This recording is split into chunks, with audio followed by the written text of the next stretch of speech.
Welcome to Punk's Talk Wrestling! On this episode, we dig ourselves deep into the WWE Draft. We interview the submission magician Shayna Baszler. Danny the Brain cares to explain vehicular assault in professional wrestling. And we relive the greatest moment in all of history as we review WWE Backlash 2017. I am R.W. Hellborn, the PA Rock Prince, hailing quote-unquote from Philly! And I am one half of the Crown, which is one half of your Punk's Talk Wrestling Inter-Universal Tag Team Podcast Champion hosts of the world. Now, then, and forever by my side, 3,500 miles away in London, England, he is my tag team podcast partner. He is the other half of the Crown, which once again is always on top as your Punk's Talk Wrestling Inter-Universal Tag Team Podcast Champion host of the world, Mr. Did You Know, Sir King of Reels, the proper brick, CJ Newman!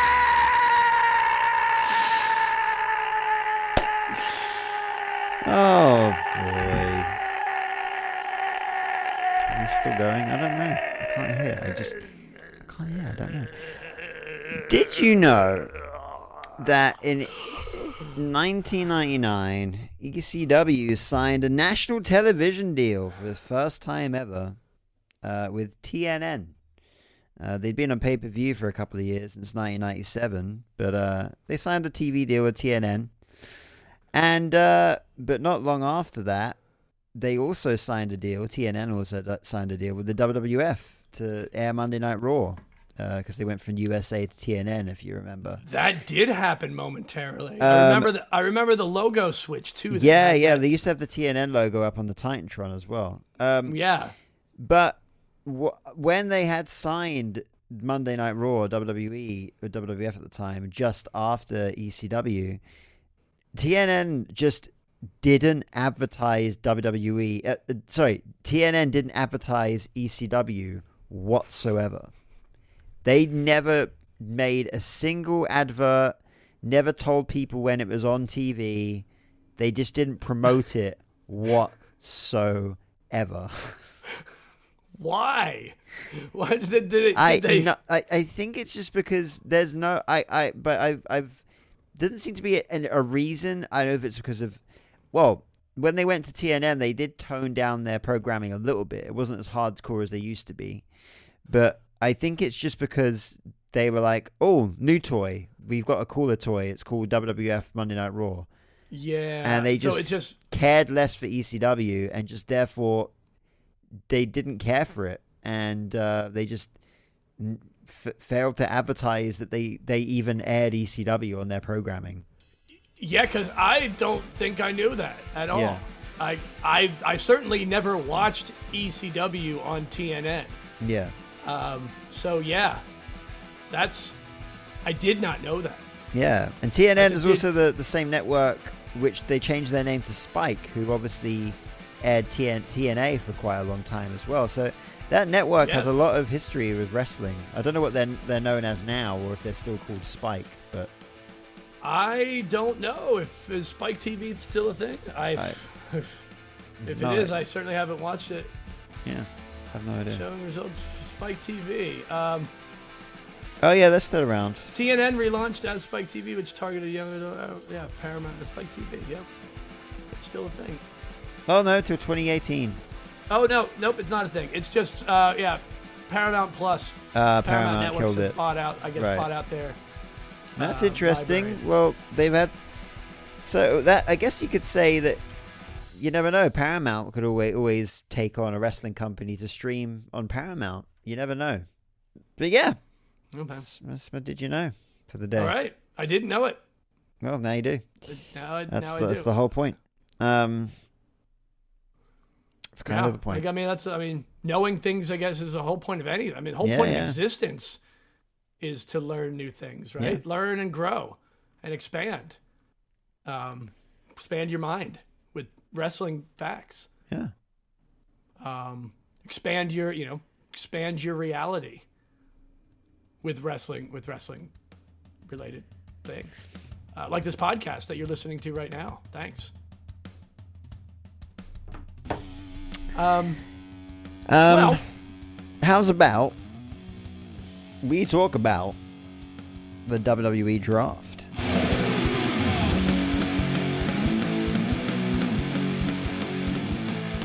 So in the UK, we don't do drafts. That's not a thing that happens in the UK for anything. I know in America you have the NFL draft and the NBA draft. Yeah, but a lot of that's like getting players from like the college leagues, right, and drafting them to the NBA or the NFL. Whereas this isn't like, you're not drafting like shitloads of NXT superstars to the main roster.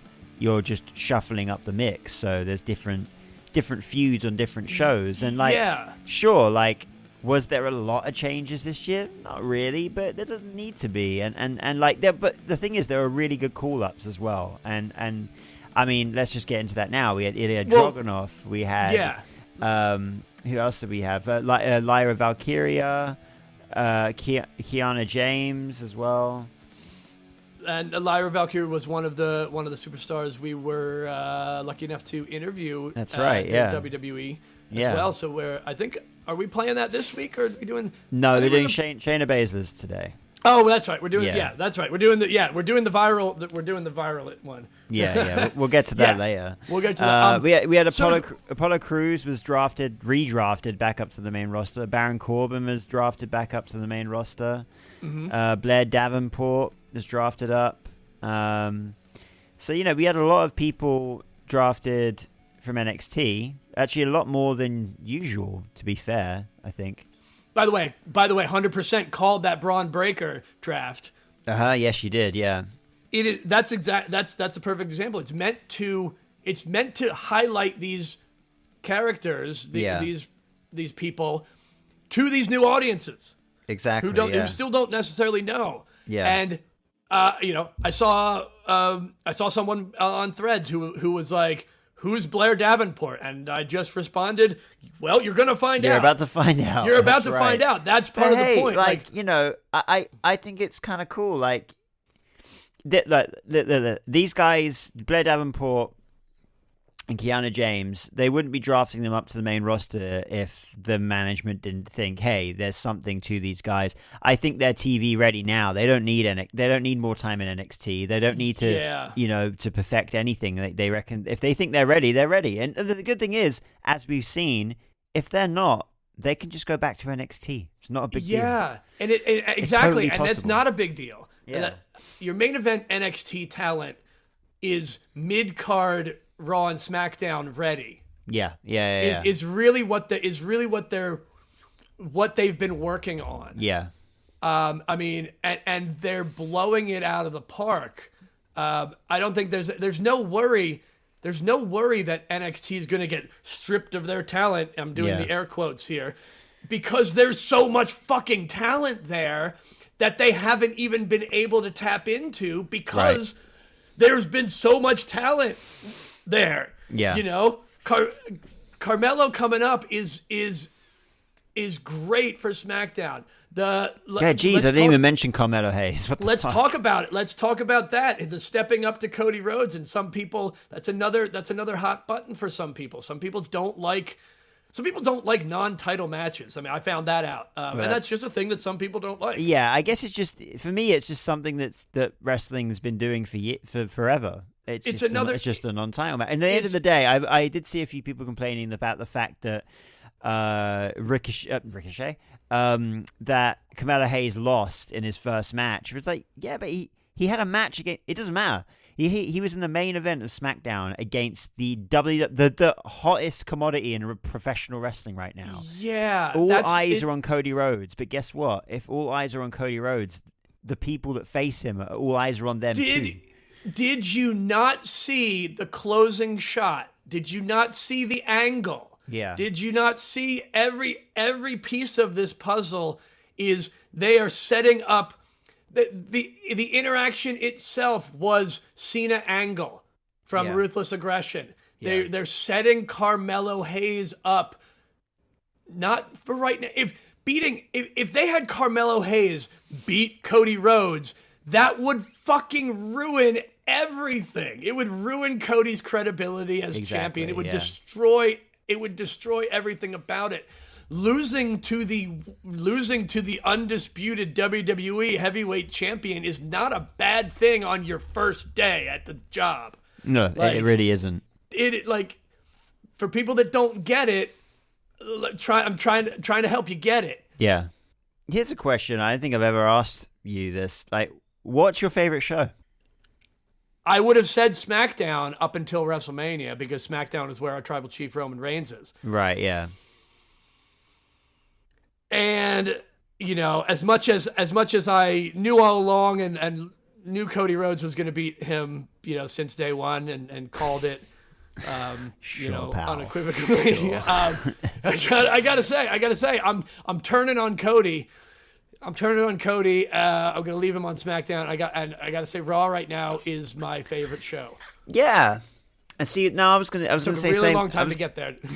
I was gonna say the same thing. So you're probably right in the fact that actually when you brought up the fact that all the bloodline stuff and the Roman stuff has all been happening on SmackDown. Not to say that everything else on the show was weak. It wasn't. SmackDown's we're talking loads of other stuff too. But I think I've always preferred Raw for some reason. And as of late, especially, I really do prefer Raw. It's the oldest one. Like it's the one that's been around just a little bit longer, so it's a little bit better. The little sentimental value as well, in a way. Yeah. Yeah. But the nice thing is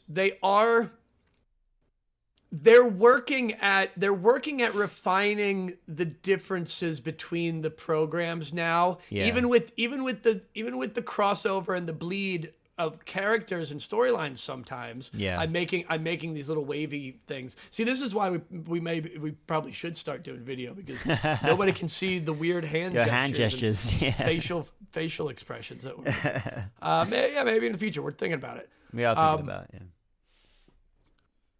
yeah. But overall, Draft, I'm into it. I think it was cool. I think fuck me. I'd be remiss if I don't mention the fucking return of Braun Strowman. Yeah, baby. I knew you. I was waiting for you to get all hyped about that. I was so fucking happy. Now, I didn't expect him. I saw that he got drafted. Obviously, he got drafted before he came out. And I was like, I was pumped enough to see that, he's been drafted. That means he's coming back soon. Yeah. Did not expect him to come back. Did not expect him immediately to fucking back up currently my favorite wrestler, Jey Uso.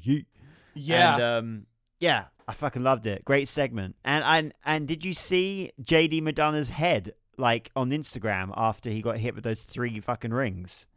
No. His forehead is blistered and all sorts. Really? Yeah. He took it for real. Oh yeah, if you watch that back, he got punched in the face with 3 Super Bowl rings, man. There ain't no two ways about it. Yeah. It's great. So yeah, I like that. So good. And fucking going hard, back. man. JD McDonough is he's always been good at going hard. Oh yeah. That dude is just tough as nails kind of tough thing. As fucking nails. Oh, another call up. Fucking Dijak, man. Dijak got dude. Called up. That's fucking cool. It's great. And again, I'm sorry, I man. think listen to this. We got Braun Strowman, Braun Breaker, fucking Dijak, Gunther, Dragunov, Sheamus, Drew McIntyre. All of these guys are on fucking Raw, man. What the hell? Just Ivar, Otis. There's just man meat slapping man meat all over the place. It's heavy. Yeah, Raw is definitely. See, this is they're definitely stacking it with heavy hitters. Yeah. Raw's about to get raw. If you know what I'm saying. Yeah. Raw's meaty. Raw's beefy. Yeah, Jones. There's no bread. There's no bread. There's no water. There's just meat. Yeah, it's good, man. That's a good roster. That's probably my best Booker T. That was good. One. Yeah. I applaud you for that one. Thanks. And then looking at SmackDown, I mean, who we got here? I mean, if you look at SmackDown, you got to think it's more high flyers. You got Andrade, you've got Apollo Crews got called up, you've got Cedric Alexander, you got Giovanni Vinci got called to that roster. You got who else we got here? We got LA Knight, Logan Paul. Like, it's definitely a faster paced, high octane. Escobar, Ciampa, Gargano, like, it's a more of a high octane, faster pace show. So a little bit of history here. So if you remember All In, as in the original All In, before it was AEW, when the Bucks and Cody Rhodes were like, we're going to hold a show outside of the WWE and we're going to send 10,000 tickets or whatever, and they did it. Yes, right? Yeah, and they did. So and it was awesome. Yeah, so on that card was Cody Rhodes versus Nick Aldis for the NWA Heavyweight Championship. Oh shit! So there's right. And going into that match, Nick Aldis was the NWA World Champion, and Cody beat him for that championship. And now these guys are both on the same show and can cross paths. Nick Aldis can definitely still go, and I would love to see Nick Aldis versus Cody Rhodes, because I remember seeing that match, and it was a good damn match. So, holy shit, that would be pretty intriguing. Yeah, because it's not AEW related, but it's totally NWA related, and that's they touch on their NWA history. Dude. Nick Aldis is only 37 years old. Dude, he can still go, and I'm not sure quite. I'm not sure why right now he's not wrestling, but no, I think because he would have gotten lost because there's nothing for him. Yeah, I think they're sleeping on it for when it really matters, for when it makes the most sense, and you're hitting on something here, like. Everybody's going to be coming after Cody. Carmelo's I think it's not a coincidence that Cody and Aldis have ended up on the same show here. Not at all. No. Not at all.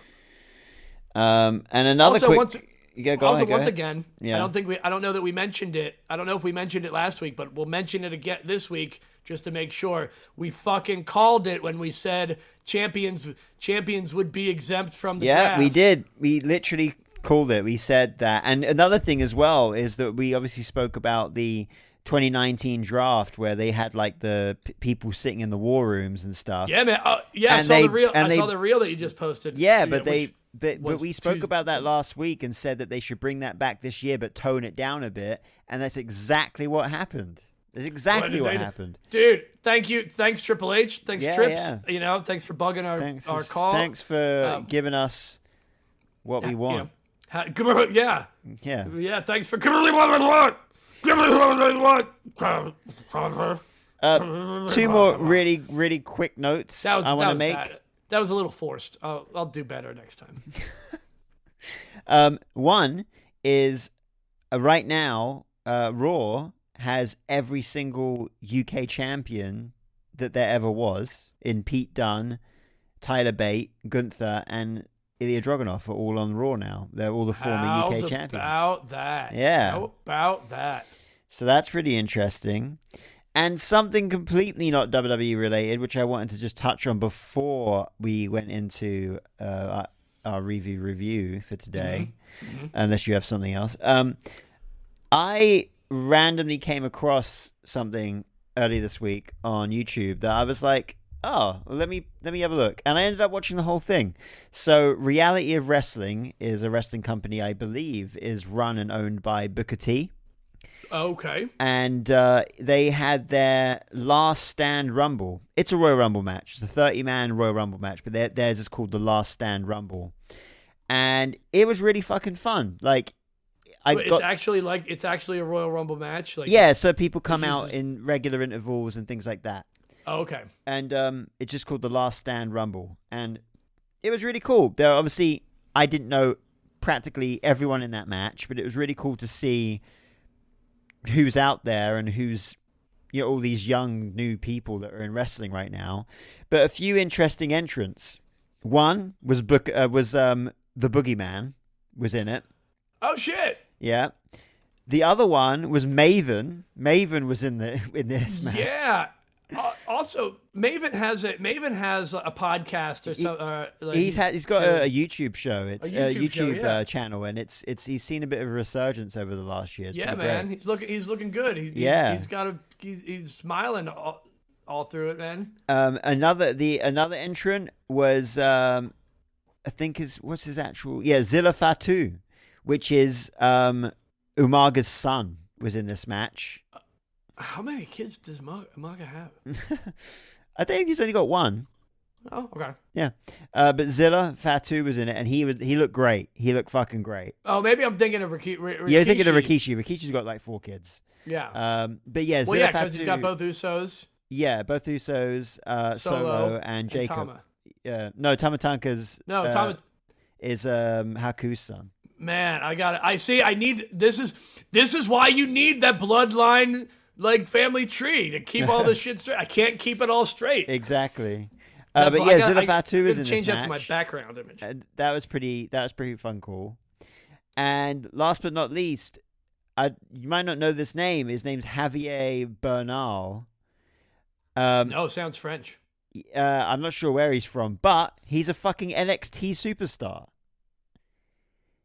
Oh shit! Yeah, he's new to NXT. He's on the what's their other show? NXT. Oh, Level Up. Level Up. He's on Level Up at the moment. I haven't. Right? Oh, I gotta check in with that. I haven't been watching Level Up. But that's really cool. Obviously, Booker T being the commentator for NXT, they've obviously given a bit of leeway and said, "Oh, well, give this guy a go in your Rumble," So it was a lot of fun. Like I watched the whole thing, and there was some really impressive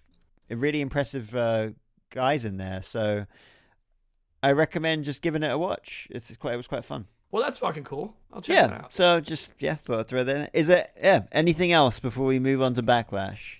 Why the fuck wasn't Ricochet wearing his Speed Championship title? Is that because the Speed that hasn't aired yet? Because it's not live. So they're not aired. Oh, here you go. Ricochet defeated Johnny Gargano in the tournament final to become the inaugural champion. WWE is expected to recognize Ricochet's reign as beginning on May 3rd, when the episode will air on tape delay. So it's airing tomorrow. Okay. So hopefully next week on Raw, he'll have the Speed Championship. Also, if you go online and search Speed Championship, you can't find any pictures of it because there are no official pictures of it yet. I see exactly what they're doing. Yeah. They're making people talk about it. Yeah. They're so fucking smart. Like I can see Braun Breaker easily being the Speed champion for a bit and get but the idea that the thing that they did with everybody already knows that Ricochet won. Like, people that are watching live know that this happened, but the fact that it wasn't aired is making more people talk about it. Because that's what I meant. Because of exactly that. I'm like, why doesn't he have the Speed Championship? I heard he already won it. That'd be why. That's why. So there you go. For anyone else wondering who didn't take the time to look it up, but just waited 40 minutes into this podcast to find out why. Okay, well that was it. Yeah, that was all I had. That was all I had for that. This will be a cut that I cut out. Do we want to go into the interview next, or do we want to go into fuck it. You know what? Maybe it'd be a good time. Maybe cut here to the interview and then come back and go into the review. Yeah. In fact, I'll do that right now. Let's go back into it in 3, 2, 1. So this past week, I posted a reel, which by every fucking metric under the sun was the most successful piece of content that this podcast has ever produced. ever. Yes, Done. it might be as successful as everything else we've done. So it's currently take a sitting at 99,000 viewers. Oh, geez, we're inching closer. We're getting so close to 100,000 views. We're less than 1,000 views away from being 100,000. But but we would, we never would have got this amount of traction on this if it wasn't for Shayna Baszler herself, obviously. Collaborating on the video, and also Goat Whore as well. Thank you guys. Thank you, Shayna.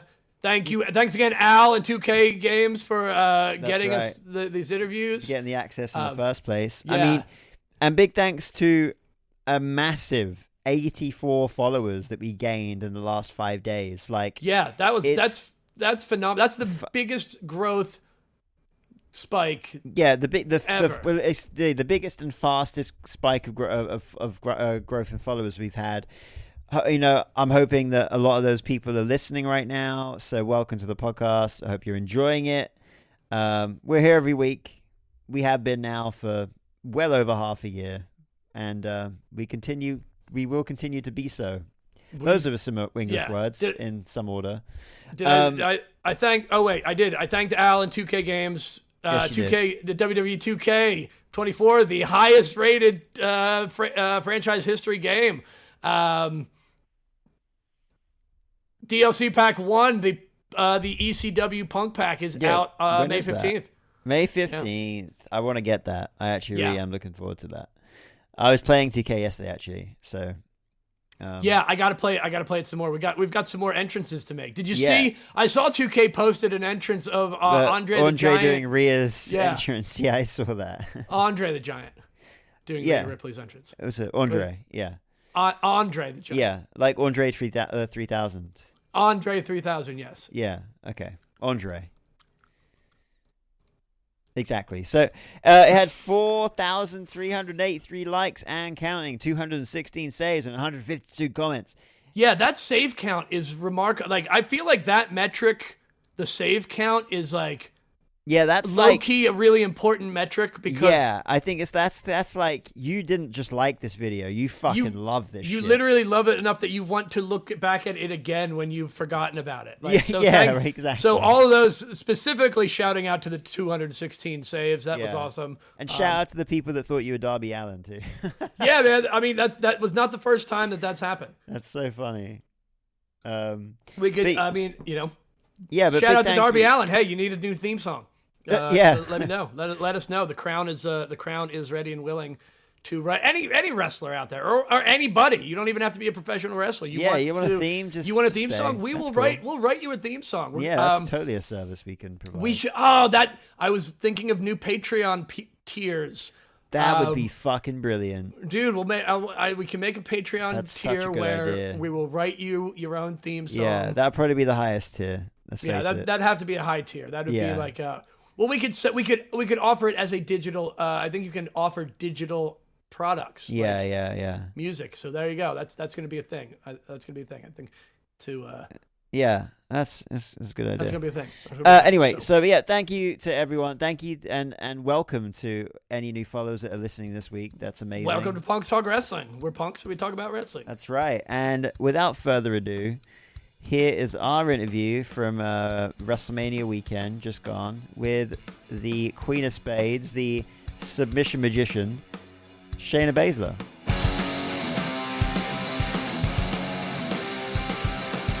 RW Hellborn from Punks Talk Wrestling. Hi. How are you doing today? I'm all right. All right, we've got a couple quick fire questions for you. Okay. You have any pre and post match rituals that you do? So pre-match, I do my same routine that I did for MMA. And I don't know why, except that it's familiar. Okay. And I have a playlist I listen to, so. Get yourself hyped up. Yeah. All right. If you could come out one night only to any WWE Legends entrance, who would it be?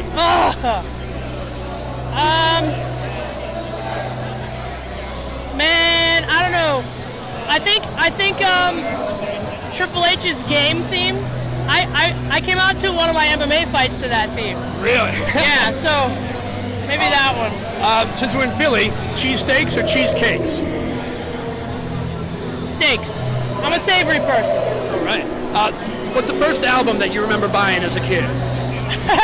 Bon Jovi, Slippery When Wet. Nice. The first one I bought myself. Do you have a favorite punk rock or rock and roll band?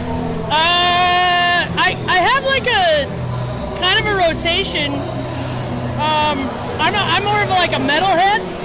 What, we put metal in there? Yeah, so always on the rotation is Machine Head. I know they're a little mainstream, but they were the first metal band I like fell in love with. And then like a Bull Thrower, I think Amon Amarth is always on the rotation. Awesome. It's a rotating door of mood, you know what I mean? Butter or jelly on your toast? Butter.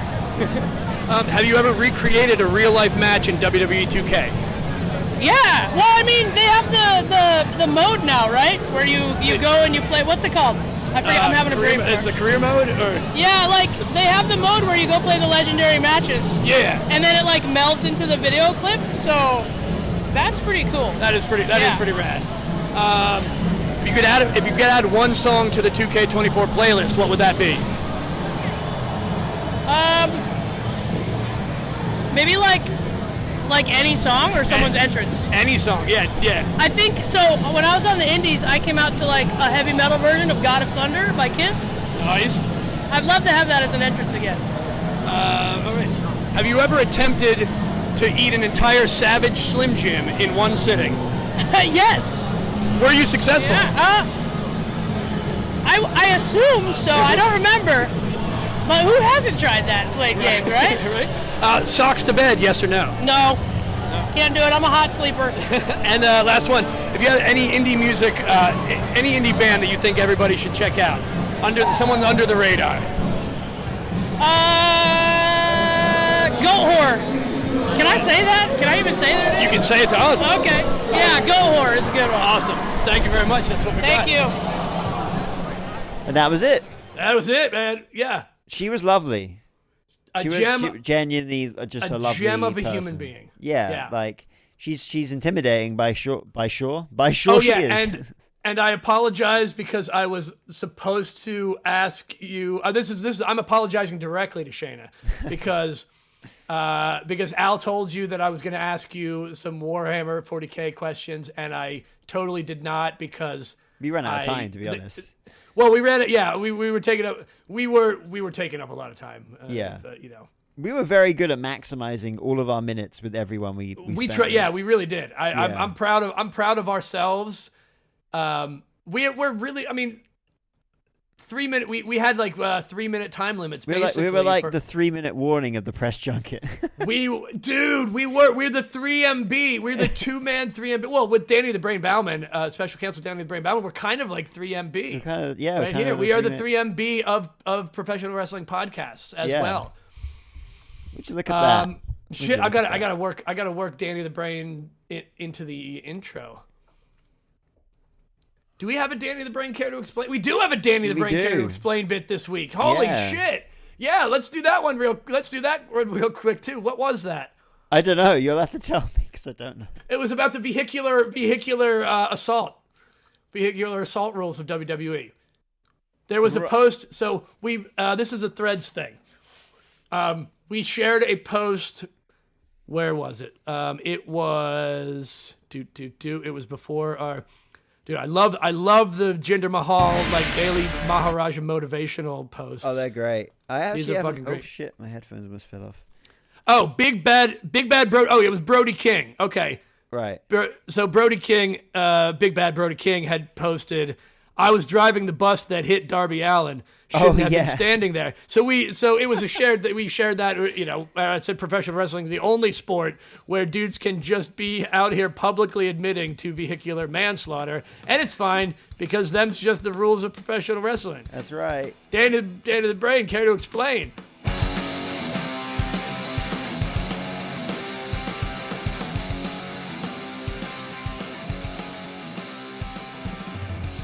So I've been reading online about the legality of vehicular assault within the WWE Universe, so I wanted to clarify on this.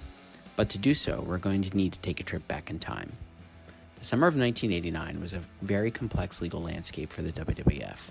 First, you had Ted DiBiase anointing himself a championship within WWE by purchasing the $1 Million title.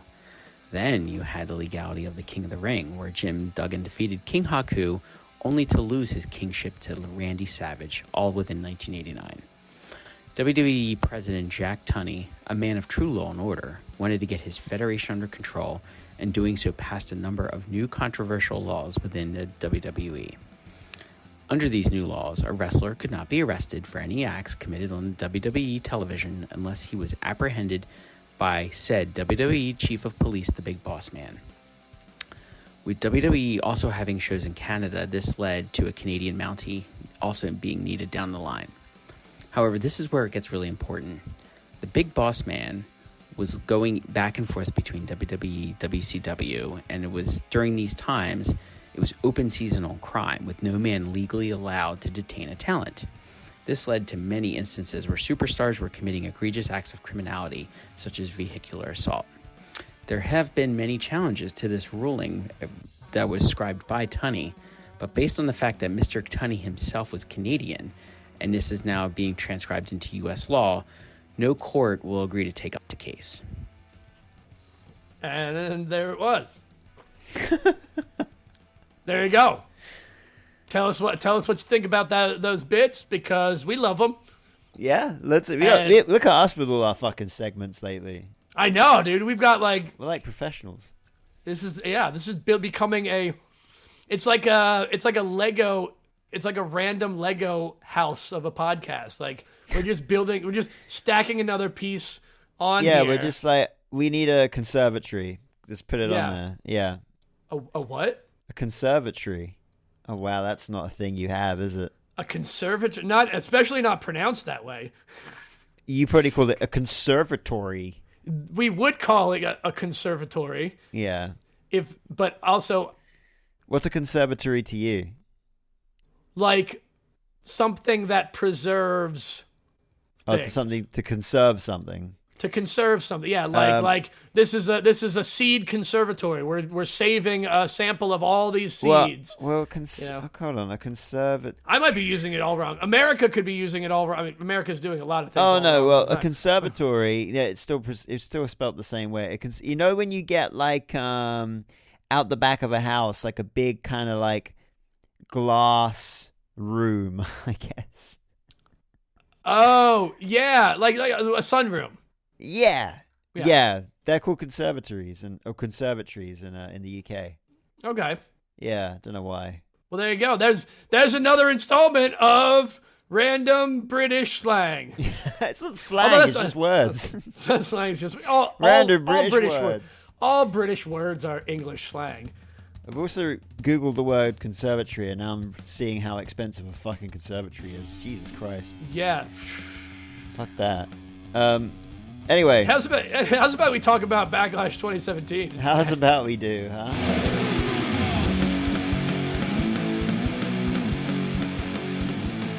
Boy, how do you guys pick Backlash 2017? You didn't roll for it like you normally roll. Yeah, but there is a reason. Then you'll find out at the end of this course. review. There's always a reason. And yeah, so here we are, Backlash 2017. Give us the details, CJ Newman. Here's some deets.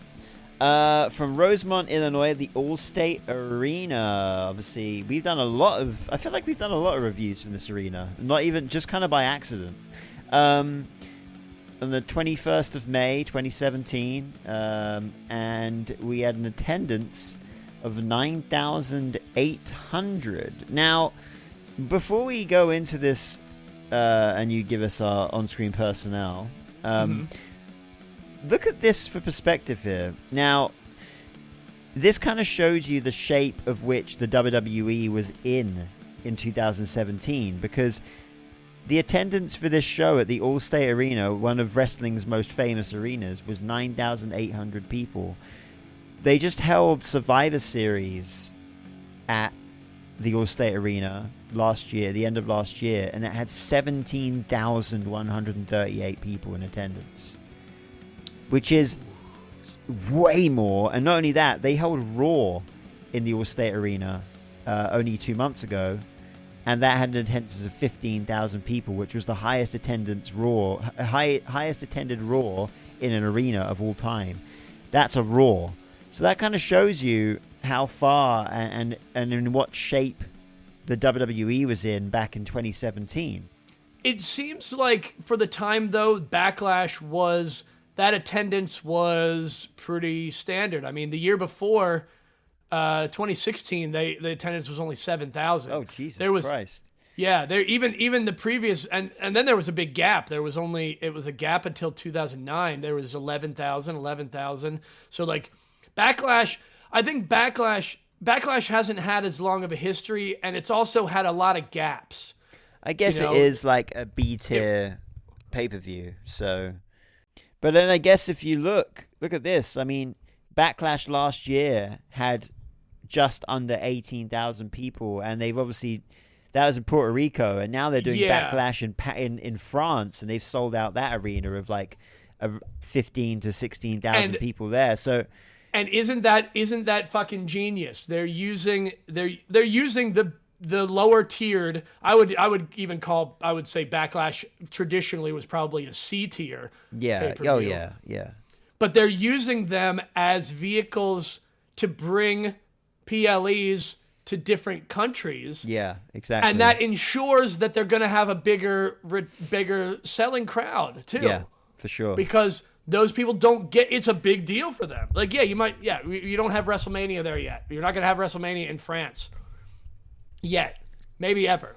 UK's calling dibs. If there's any other country that's going to have a WrestleMania, or city, it's going to be London, and it's going to be Wembley. It certainly will be. It certainly will be London. We all know it's coming. They planted the seed. They've been dropping it. They've been dropping it for a while too. You go back. They dropped some seeds about that even 2 years ago. Well, I don't know if you. So today, actually, in London is a pretty big day because we're actually doing our vote for our London mayor at the moment. Oh, and I heard the dude was like, so I'm guaranteeing. Our current London mayor, Sadiq Khan, has said that if he gets in, then he will basically work at getting WrestleMania in London. Do whatever he can. I believe. Yeah, and Triple H just tweeted back at him and just put, "Let's talk." So I'm like, buddy, whew. Buddy, I might be flying out. Yeah, you might be flying out this way instead. Yeah, but yeah, no. Of course, obviously, when WrestleMania comes to London, I will be there. Yeah, it's not a case of if; it is definitely a case of when. But we're not in London at WrestleMania. We are at the Rosemont Allstate Arena. That is what you said. Yeah, that's right. So how about you give us some on-screen personnel? We've got English commentators Tom Phillips, John Bradshaw Layfield, and Byron Saxton. Spanish commentators Carlos Cabrera and Marcelo Rodriguez. German commentators Tim Haber and Calvin Nye. Calvin Knie? Calvin Nye? K-N-I-E. Calvin K-N-I-E. Ring announcers Greg Hamilton. Referees Danilo Amphibio. I got it. I did it right. I did that one right. That's not the one you get wrong. In fact, the one you get wrong isn't here. So. Oh, Jason Ayers, Mike Chioda, Dan Engler, and Ryan Tran. Backstage interviews by Dasha Fuentes and Kayla Braxton. Pre-show panel by Renee Young, Pete Rosenberg, and Booker T. With the Talking Smack panel, Renee Young and Peter Rosenberg afterwards. Yeah. Yeah, this was the Talking Smack era. Yeah, I should also mention that this is a SmackDown exclusive pay-per-view. We had a pre-show match of Ty Dillinger versus Aiden English, which was... We did. Which I didn't watch. We never do. No, we never do. And Ty Dillinger won on that match. Yes, he did in 8 minutes and 20 seconds. That's right. So that's a pretty decent. Almost 8.5 minutes is a good amount of time. Yeah, that's a good amount of time. Yeah.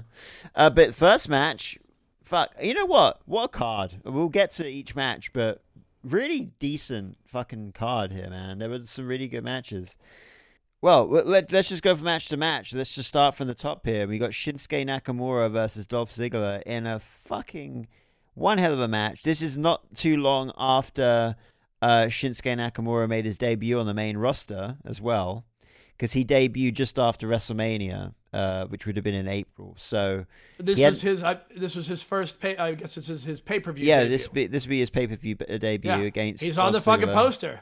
Yeah, and obviously Dolph Ziggler is. I think the whole story, the story going into this is Dolph Ziggler was basically trying to be like getting Shinsuke to prove himself that he could be on the main roster. Basically, one thing that not shocked me, but I was reminded of immediately is how incredibly over Shinsuke Nakamura was with the crowd at this time, in this period of time. Holy shit. He was super over when he came in, and it's good to see that he's getting a resurgence now too. Yeah.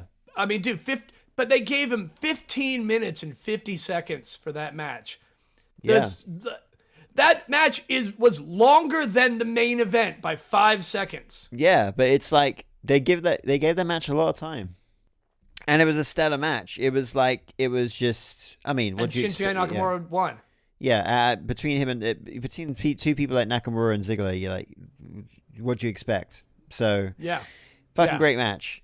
Next up, we have we had a little segment of the Fashion Police, which I somehow had just Fashion Police. Forgotten about, and I'm like, how? Because how did you forget about Breezango? As soon as like they had the like Law and Order type graphic come up, you were like, oh god, yeah, I was like, oh my god, I forgot about this, and like, how? Like these segments were so of this time, but they were so fucking good.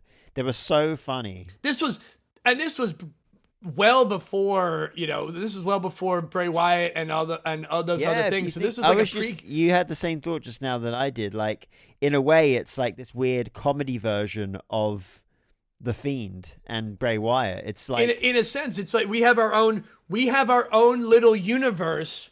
It was a pocket universe that they were a reality that they were playing in. Yeah, that was sort of adjacent to the WWE universe. And just like things are little. It's like the Fey realm version of the material plane. Yeah, like they had their very own like fashion police department, like where they would, just like Bray Wyatt would have his own like little Firefly Funhouse. It's almost the same thing.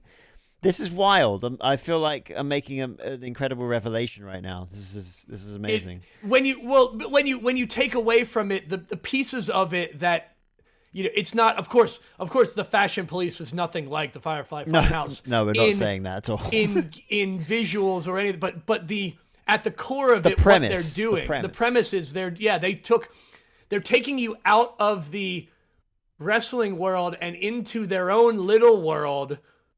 That in a similar way as that R-Truth kind of lives out a little bit outside the realm of the reality. Yeah. This had its own little pocket, it belonged in its own little piece.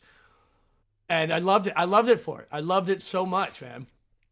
Fandango's a guy that I really wish was like he's a missed opportunity. I really feel like way more could have been done with him. I think it was more that it was too ahead of itself. It was too ahead of its time. You're probably right. I feel like if this stuff, imagine like Breezango against like Pretty Deadly right now, they'd be putting on some like.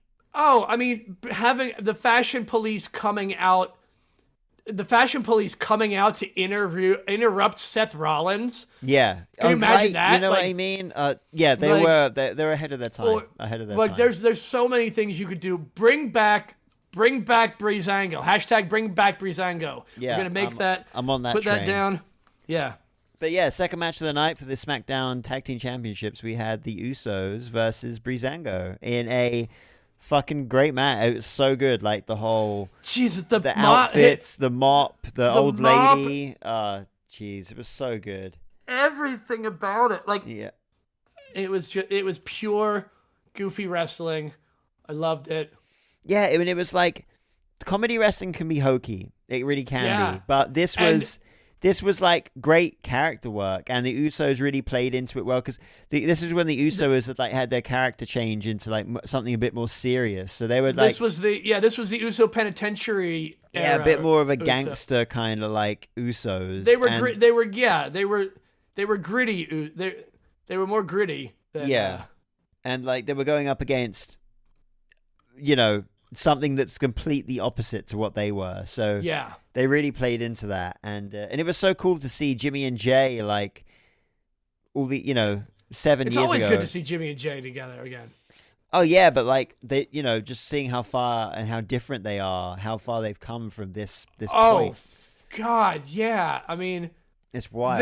They're entirely they're almost entirely different people. Yeah, it's wild, and Jay especially, like the shape he's in now compared to that. Like not to say he was in bad shape in 2017, but like he's in great shape now as well. Like it's you can tell everybody in general is taking better care of themselves. Oh yeah, you can. I mean, tell. even all across the board, not just in WWE, and not like even the referees and everybody's keeping themselves fit and like healthy. Yeah. Like the era of it is you can just tell it's a new era because it's a new environment. Yeah.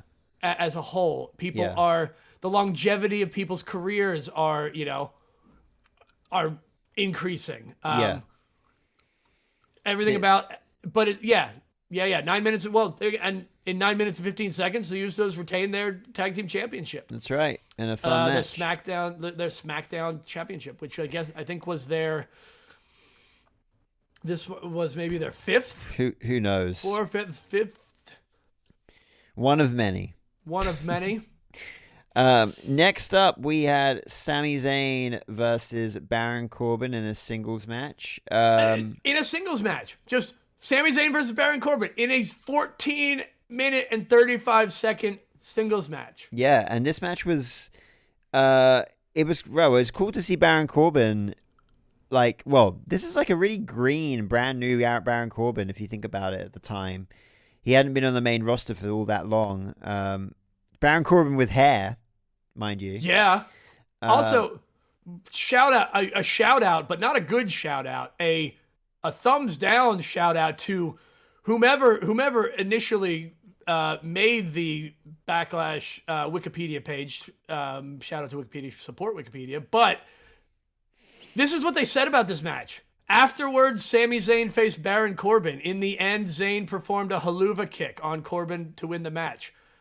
2 sentences for 14 and a half minutes? Fuck, man. Why does it start afterwards? Like, as in after the tag match? After the tag match. That's exactly it. The tag match has a whole paragraph. Almost as if this match is like an afterthought. Yeah. I mean, it's just a singles match. But it was, man, come good. On, man! You did no love for either of these guys. It's just so good. Like this whole pay-per-view was great to see how far everyone here had like improved over the years. Like Sami Zayn, his character work compared to back then is like tenfold. Like, and he was great back then. And look at how many people are still either in WWE or still wrestling. Yeah. Again, this is 7 years ago. Yeah. Ty Dillinger's back. Aiden English is in NWA, I believe. Aiden English, yeah. At the moment, he's same with Simon Miller from What Culture.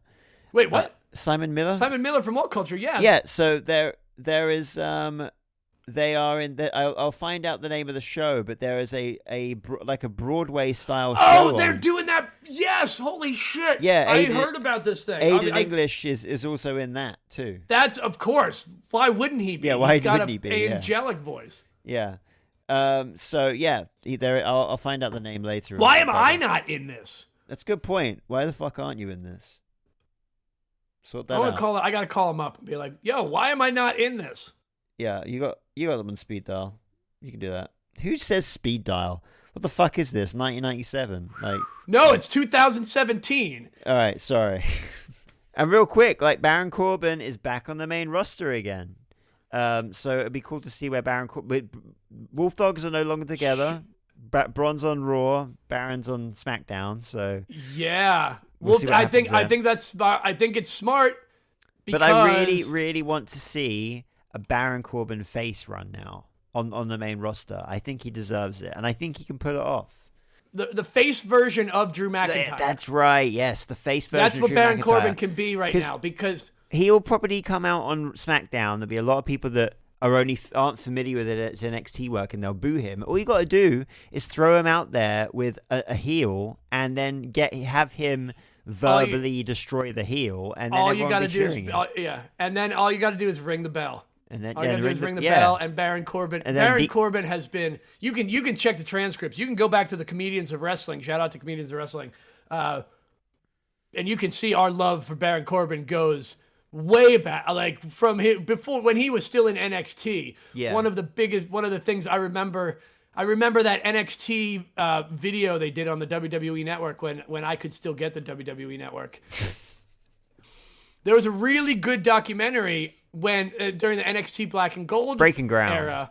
Breaking Ground, yeah. Yeah. And Baron Corbin was like highlighted in that, and they showed him on the road. Dick. Yeah, he was great. I know, and I loved it, but I'm like, fuck, I loved it. This guy, I looked at that, I watched him, and like, even though he seemed like kind of a dick, I was like, this dude has got. I get this dude.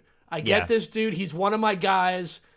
I know he's a dick. He's a heel. He's supposed to be, and he's in character in a documentary. I love him already. And that was he's again. Already ahead that of was kind of way ahead of its time as well. Like, yeah, that was the first time of like blurring the lines between real and you might and maybe he was a little bit of a cocky upcomer at the time too, but he leaned into it. It was also the character, right? Exactly. He is Baron Corbin is so fucking good. Yeah. Yeah, and I'm looking forward to seeing this main roster run now, a new main roster. Yeah, run for Corbin. and they're gonna bring the Wolf Dogs back together again. Have Baron Corbin. Happen. You know what will get him over as a face? Have him come out on a fucking bike, just every week. Just have him come out on Everyone loves bikes. You could be American badass Baron Corbin. Yeah. Badass Baron Corbin. It doesn't have to be American badass. Just badass Baron Corbin. BABC. There you go. It's right there. Hashtag BABC. Put down a fucking t-shirt. Yeah, man. Give me a giant BABC shirt, and I will rock that everywhere. Yeah. Come on, Baron Corbin. Come on, Triple H. Yeah, you're listening. You're tapping the lines. Jesus Christ. Put it on a fucking sleeveless hooded t-shirt too, by the way. I mean, unfortunately, that's something that I don't think you're ever going to get because you keep asking for it and it hasn't happened. So, yeah. Next up, we got the welcoming committee of Carmella, Natalya, and Tamina, all ending in A, with James Ellsworth defeating. Doesn't end in an A. Which doesn't do it. But goddamn, did I missed that motherfucker. Against Becky Lynch, Charlotte Flair, and Naomi. Yeah, I missed which were the newcomers essentially, right? The welcoming, but I don't know. I don't know how that storyline worked. I don't know how that worked either. Because Carmella's new. certainly not a fucking. She's new. She's newer than Becky Lynch and Charlotte Flair were. Oh, did they? I don't know what. I'm gonna make something up because it sounds relevant. And you know what? I'm gonna make something up, and I'm gonna ask someone to prove me wrong. There you go. Prove me wrong. Carmella, Natalya, and Tamina grouped up together as a heel faction because I think all three of them were drafted or moved to SmackDown, and their whole idea, the welcoming committee idea, was they're welcoming these new women to SmackDown by beating the shit out of them. I think you might be right. I think it's somewhere along that line. It's more of like welcoming them to SmackDown, not necessarily welcoming them to the main roster. Yeah. Correct me if I'm wrong. No, you're right. Doesn't matter. Just say you're right. Yeah, or just tell me I'm right. You're right. It's fine. This was okay. It was fine. 10 minutes, 5 seconds. Yeah, they gave him. It's way better. It's way better than giving him 3.5 minutes. Yeah, and obviously this is around the turning point in time for women's wrestling. So, it was I'm pretty sure that year. I'm just trying to find. Well, that same year was the Mae Young Classic. A little later in the year, so yes, it was. Obviously, this was they're really trying to turn a corner with women's wrestling at this point, which is great. We've watched some other pay-per-views from only a couple of years or a year before this, and the women are getting like 2-3 minutes a pop. Yeah, so this is a great increase, and I think we're also going to see another swing around. I have a feeling we're probably going to get another all women's pay-per-view. That'd be great. I'll be well into that. I would not be surprised. I wouldn't be surprised if we see it before the end of the year, especially with returning Stephanie McMahon. Yeah, I mean, I was going to mention that actually. Like, she's been. I mean, she was on SmackDown on SmackDown or Raw this week. Doing some of the. On Raw, it was on Raw, doing some of the draft, and she was at WrestleMania, and she was. And that pop, man, when her theme. Oh yeah, her theme. It makes me wonder whether or not she is or is going to be once again involved with the WWE. I really would love her to be, because she's good for the company. She really is good for the company. She's a good spokesperson, and she's a good role model. Everyone 100%. seems to respect her. A lot of the roster respect her, so. I think she'd be a good addition to the. I absolutely corporate. do, and it regardless of anything else. Yeah. It is nice. It is nice to know that she and Shane are not being dragged down.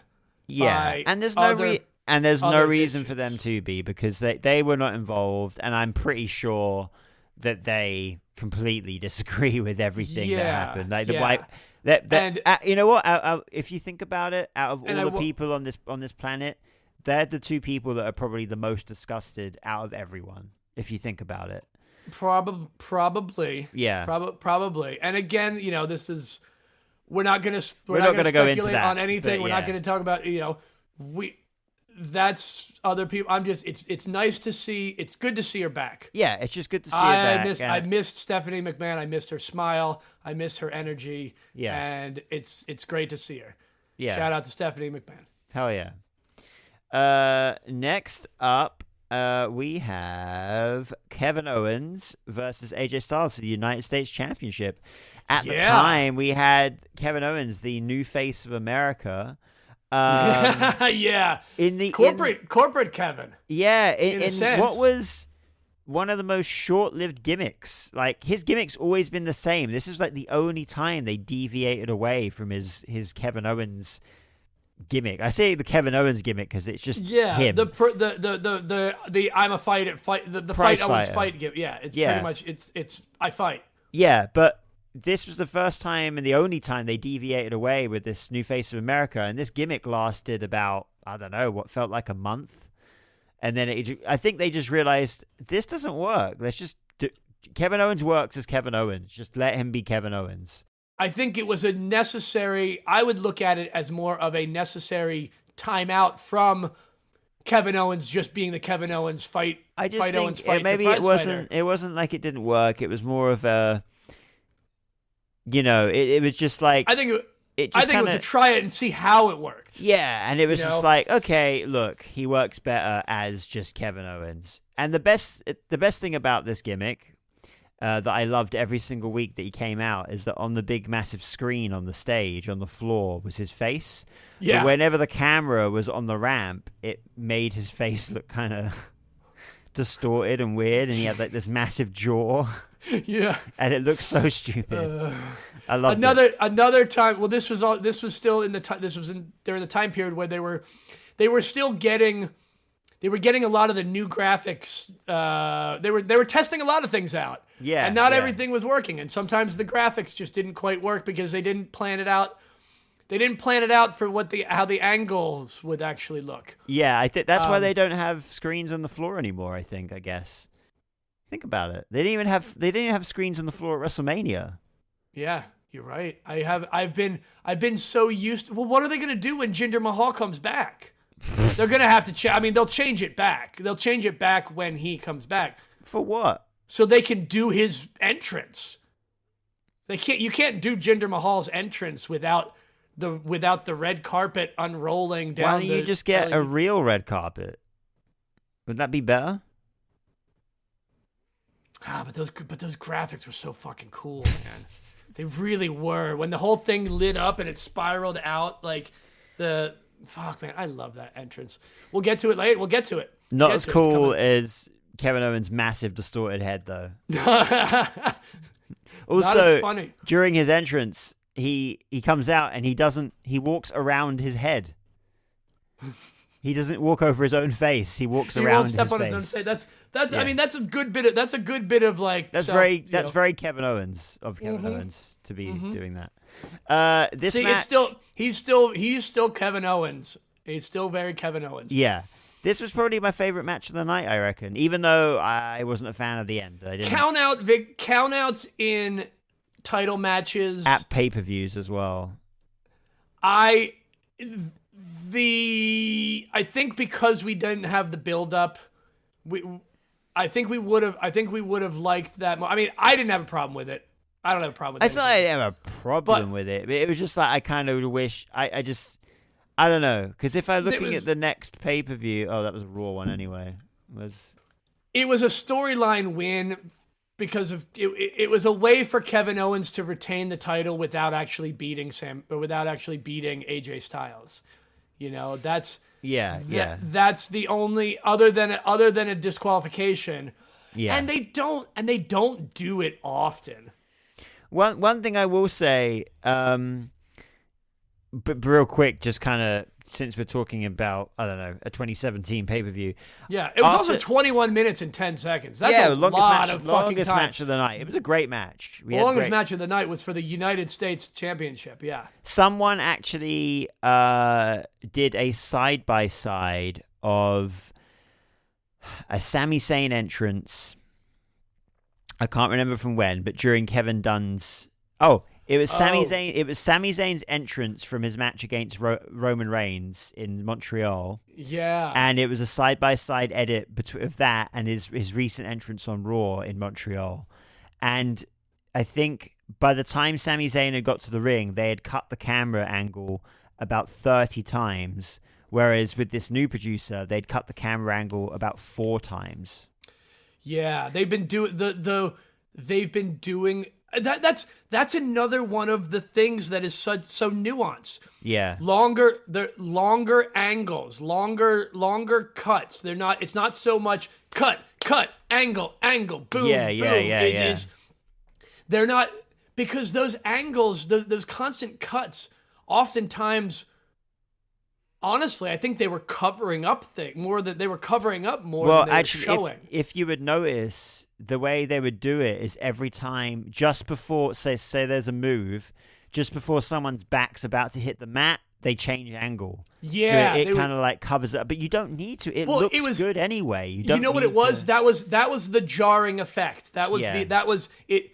It switches angles on the impact to make it visually impact as well. And they still do that, but they don't do it as much anymore. And like, I think they'll come back from a commercial. Yeah, they'll come back from a commercial break now, walk down the ramp, and they'll stay on one shot for a good 2 minutes of a match, and it just looks great, and it's refreshing. It is very refreshing to get a brand new. I think that they're giving them more freedom too. Like the cameramen know what shots to get too. Yeah, like they're fucking cameramen. Yeah, like exactly. Yeah, trust them. This is when it comes down to, a lot of this comes down to, this is a control. You know, you can see the control has been lifted of, we're trusting the people to do their jobs. We're trusting the cameramen are getting themselves over. We're talking about the fucking cameramen every week. Because the cameramen are getting... I want to start seeing the fucking cameramen on the list of screen personnel, because those... and I think we're going to, I hope we start seeing their names, because they deserve recognition for what they're adding to the entire piece. Yeah. Anyway, yeah. That was, probably one of the best matches of the night for sure. I mean, Kevin Owens and AJ Styles know each other very well, and this is proof of that. So Yeah. good match. Up next, we had Luke Harper versus Eric Rowan. In a singles match, obviously with a lot of history, being that they both used to be in the Wyatt family. This was when they both split because Bray Wyatt was on Raw. Yeah, Bray Wyatt had been traded to Raw, and there was a split here. Obviously, they got back together not too long after this as the Bludgeon Brothers. So. I know, and I fucking love the Bludgeon Brothers. Yeah, of course, I love the Bludgeon Brothers. Of course, that was a good tag team. They were awesome. Yeah, they had giant fucking cool hammers. Well. Yeah, they had cool they were something. They were something different. They were different versions of themselves. They were different from the Wyatt family tag team. Like, I loved it. Yeah, it was a cool match. The crowd were dead silent for parts of this. I think maybe, I don't know, it's because it was but after the Owens and the Styles match, and then before the main event, it was a bit of a rester one, but it was still good. It was still fun, and I miss Luke Harper, man. Like, what a fucking wrestler, man. I'm gonna say I'm happy that they didn't put the 6-woman tag match in this position. That's true. Yeah, that in and of itself shows more progression. You know, you're right. Yeah. And then for the main event, the reason that we chose this pay-per-view, the reason why this is the greatest Backlash of all time, hands down, unequivocally, is because the main event sees WWE Heavyweight Champion Randy Orton defending against the modern-day Maharaja Jinder Mahal, who in 15 minutes and 45 seconds becomes the 50th WWE Champion, the first Indian WWE Champion, and the greatest WWE Champion of all time. Former and future champion, Jinder Mahal. What a shocker in context and at the time. God. What a shocker of a fucking... even watching it now, you're like, I lost fuck, it. I loved it. This is wild. Like, I loved Jinder at the time. I loved Jinder. I've always loved Jinder Mahal. I loved him in 3MB. Yeah. Loved 3MB. Like, I was one of the people that was like, I was behind them because I liked them, even though the gimmick wasn't great. Yeah. It's like, I like these guys. They're going out and doing something. Yeah. And look at look at Jinder Mahal. I just finished listening. I mean, this all comes together so weirdly because obviously he was just released. We talked about it last week. He'll be back. We know he's going to be back. There's no way he's not going to be back. He was just Chris Van Vliet just released his interview with Jinder Mahal. That was taken before WrestleMania. It was, yeah. We almost got to interview Jinder Mahal before WrestleMania. He was like away from fucking us. Feet away, and it's feet away from us. Like, why we should have just? We were told not to approach people. We should have just broke the rules in that one. We should have done what every punk, what punks are meant to do is break the rules. Yeah. When someone tells you not to do something, you immediately go do it. And we should have. We learned our lesson. But if you think about it, now that he's not with the WWE, it probably will be a lot easier to actually get an interview with. We still have someone else we have to interview that we haven't mentioned because. Oh yeah, we keep forgetting about that. But man, this was such a surprise, and oh yeah, crowd were just like bewildered. The crowd was baffled. Yeah, the crowd did not believe it. Like worse, the crowd was more in shock than when Brock Lesnar beat the Undertaker's streak, I believe. And if there would have been more than 9,000 people or whatever in attendance, I think it would have been an even bigger shock. Do you want to did your bonus? I always want to. Here you fucking go. So give me #DidYourBonus. Jinder Mahal's title reign was 170 days long, right? Yeah. He lost the championship on November 7th, 2017 to AJ Styles in Manchester, England, actually. Yes, he did. If you go back, he has a longer title reign than the 1, 2, 3, 4, 5, 6, 7, 8, 9, 10, 11 champions before him. He has a longer championship reign than the 11 championships before him. Yeah. And the longest reign before that was Seth Rollins 2 years prior in 2015. So he had a good reign. And that's longer than before him. That's longer than Roman Reigns, Sheamus, Triple H, Seth Rollins, Dean Ambrose. Suck it, haters. Yeah, that's AJ Styles, John Cena, Bray Wyatt, Randy Orton. He had a longer reign than all of them in the last 2 years. So yeah. And you can some people can say whatever they want to say about it. That's fine. You can be wrong. Unless you agree with us, then you're right, of course. Completely seriously though, like seriously, that was a fucking good title run. It really was. a solid 6-month title reign at the time when they were specifically rebranding and making it a point that these are, the brand splits were a thing, and this was a big time for them. Yeah. And it was great to see. Yeah. I loved it. I was such a fan. Suck it, haters. Yep. 50th champion. That's it. Yeah. No one can ever take that away from him. That's for sure. Nope. And that's it. That's the it. pay-per-view. So the greatest pay-per-view ever in the history because of one event. In true PTW fashion, what's your out of 20 rating for this pay-per-view? 50. 50. 50 out of 20. I should have seen that coming. No, for a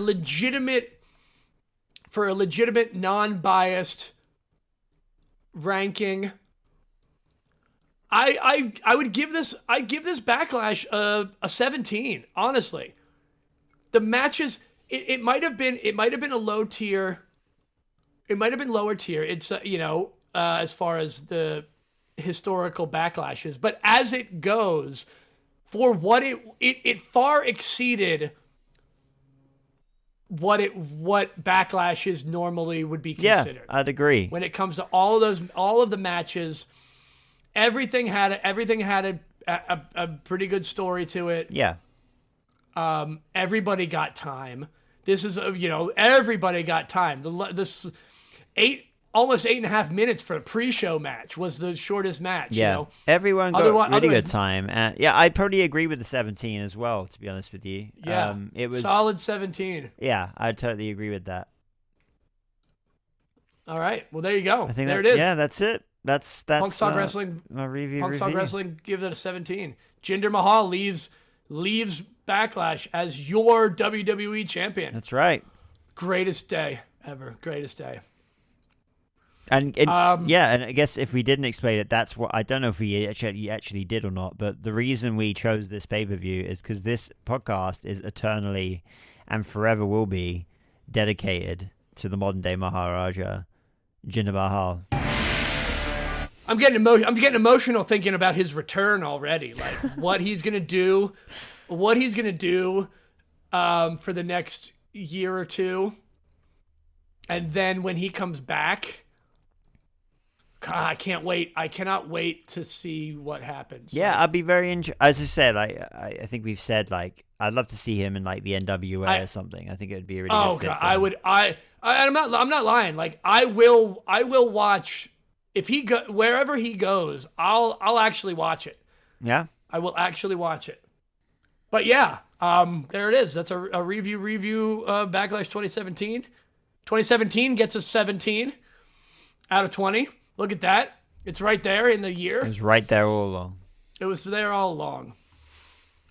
Our modern day Maharaja as champion. He was a champion. He was our champion all along. What else do we got? Oh, what else we got to do? We got a shout out. We got to do our shout outs. We did shout out all of the new followers already. But shout out again. Yeah, but shout them all out again. If you want a personal shout out, I wrote this down earlier. If you want a shout out on an upcoming podcast, tag us anywhere and say, "Give me what I want," and we'll shout you out, and we'll shout out where you shouted us out from. What that means is just tag us in something wrestling or punk related that you think would be worth us shouting out, and we'll shout you out and that thing. Oh yeah, Randy Orton posts something. I almost said tag Riverside Odds. Tag Punk Talk Wrestling. You can tag Riverside Odds too. Do that if you too. want. That's fine. You know, tag Punk Talk at Punk Talk Wrestling. Tag us and say, and we'll give you what you want. We'll shout you out and the thing. We're gonna try that. We're gonna try this out as another thing to do. Testing our waters, dipping our toes, getting some interaction. You know, call to action. Patreon.com/punkstalkwrestling. You can sign up, and for $1, it doesn't say it yet, but I'm going to change it so that it does. We'll literally shout you out. We will say your name and thank you for your donation. We'll say really nice things about you too. We'll go to your profile and we'll like say nice things about the picture of your dog. We'll congratulate your kid on graduating preschool if you want. If you give us more money, we can say bad things about people you don't like. Like, tell us to talk shit about, like, somebody you don't like. I mean, that'll cost a little more money, but... Yeah. I don't know, whatever. We'll give you what you want, Give us... We're trying things out here. We're dipping our toes in lots of different water. We got lots of toes. We're 10. We got lots of 20 toes, and between we're us. dipping them. Yeah, 20 between us. And I got toe spacers. I'm rocking the toe spacers right now. I'm sockless with toe spacers on. I fucking love Wait, them. why the fuck are you wearing toe spacers? To space my toes out. Why? Because it feels good. It's great for for when I'm doing like yoga and stretching and a lot of like stuff like that. Like a lot of like it's really great for balance for that stuff. And toe spacers. Shout out to toe spacers. God, this went off the rails. Shout out. We did a shout out to Alan 2K Games. We did that. So we don't have to do that again. There's a YouTube. Oh, wait, hold on. Yeah. I'll edit this a little better. Social media. Interact with us on social media, Instagram and Threads at Punks Talk Wrestling. There is a Facebook and there is a TikTok that we don't use. Those are at Punks Talk Wrestling. I posted a TikTok last week. Did you? Okay, yeah. I have not been on TikTok. It's just with TikTok, with our content, I've had a few issues with the stuff we put up and it being taken down, be it with music, be it with the fact that they consider some things with wrestling to be of a graphic nature, which is fucking ridiculous. Yeah, and America's trying to ban it. Like, some people are trying to... We're not going to use it, so, like, don't even bother. You know what? Don't go to TikTok. We're probably not going to use it. Yeah, whatever. It's there. It just hangs out. It's there. Yeah. It's there. I mean, you can like what we have there. If people start liking things there, we'll post some more things there, but, otherwise... YouTube, we've got a YouTube channel. It is up. It's youtube.com/@punkstalkwrestling. I mean, @punkstalkwrestling is where everything is. Yeah. We're going to put up the interviews, all the interviews we did during WrestleMania weekend, and some other stuff. When we get videos. Oh, yeah. You can email us at punkstalkwrestling@gmail.com if you want to send us any messages that won't get you banned from social media. That's our email address. Said you want to talk some shit about stuff, send it to our email. We'll, that's cool. Okay. And if you want to, if you want some kind of, if you want an episode like to be about something, or like I don't know, you can do that too. A top 12 or something like that. Let us know. I really want to do a fucking fan request episode. It'd be a lot of fun. I would love to. Patreon. I'll say this: Patreon subscribers will get first dibs. We'll count your vote for what you want to hear. More importantly, hey man, we'll, give it to you. We'll give you what you want. You give us what you want, then we'll give you what you want. Hashtag. And I think we're done. No, wait, no, we're not done yet. What? Next week's episode. Will be the review of this coming weekend's WWE Backlash France. Holds 16,000 people. It's from the LDLC Arena, wherever that is. It's a brand new arena, I think. It's in Dessine Charpio Lyon Metropolis. Well, the arena only opened like 5 months ago. Nice. It's very new.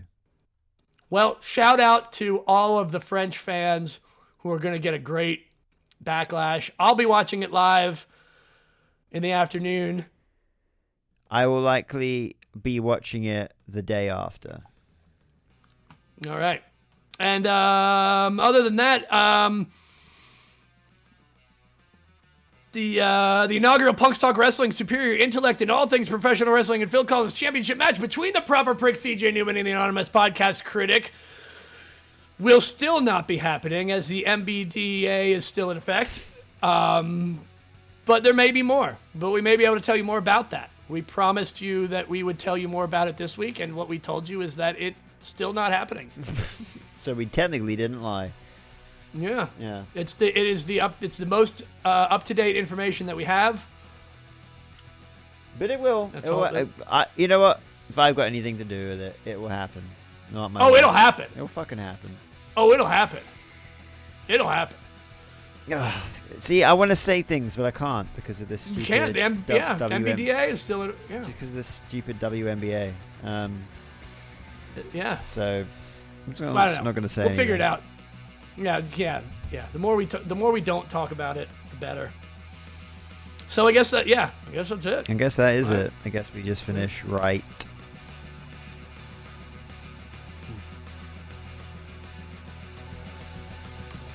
Now.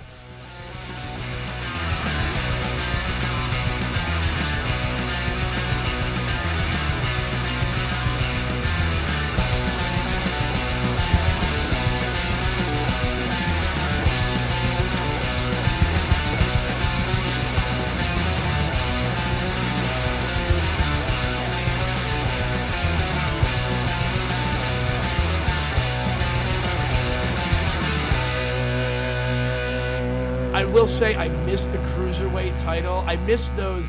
I miss the titles that was some Like sort qualification to qualification. You know. I guess, yeah. I mean, I don't know, man. The cruiserweight. You know what? Now I feel like because the cruiserweight division obviously started off as the Cruiserweight Classic, which was Triple H's baby. Yeah. And then obviously that got brought to Raw, and I don't feel like Vince McMahon was into cruiserweight, so therefore it never really got any care or attention. If it was to be brought back now, with Triple H obviously in charge, I think it would be given the care and attention that it deserves. I think we're gonna see it. I think we're gonna see it come back. Yeah, I think give it a few years, but I do think it will come back at some point. Yeah. It is still technically absorbed into the North American Championship, is it not? The NXT North American Championship. Yes, you're right. Yeah, I think you're right. Yeah. That was the unification match. I forget whom it was. I can't remember who. Yeah. Anybody that wants to comment anywhere they can comment, tell us who that was that unified the cruiserweight title. Because I think that was when the cruiserweight became kind of NXT specific, and they switched from like purple to that darker kind of purple. Right. Yeah. I love that belt too. That was a cool belt. Yeah, I quite like the Cruiserweight Championship. We didn't see that belt at WWE World. They did we? They didn't have it there. No. They did not. What the fuck, guys? What happened? I guess. I mean, if you think about it, there's probably loads of champions. I mean, like they didn't have any of the other world titles. If you think about it, that's true. They didn't. Yeah, there's a lot that they. Yeah, there were a lot that they did not have. And honestly, that's a whole exhibition in itself. Like, yeah. God, dude, that would be awesome. It would be great. We need a physical Hall of Fame. We keep saying we really do. We really do. People have been talking about it for decades. I know. Yeah. I know it's taken a long time. It's a lot of money. I get that, but right now they're making a lot of that. So open one. Yeah, I think if they did it right, they could do it right. Oh yeah. If they did it right, they could do it right. Hashtag if you do it right, you do it right. There you go. I tell you what, since starting this podcast, I've gotten a lot better at saying WWE. Probably because I'm saying it so fucking often. How were you saying it before? Just WWE.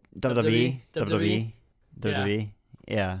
But no one says it like Sheamus, because Sheamus is WWE. WWE. Yeah, fuck. Really goes You do it for better. You do better. Well, I was gonna say you probably do a better Sheamus impression than I do, but you do better impressions than I do. In general. In general, we found that out from the Drew McIntyre. Oh yeah. one.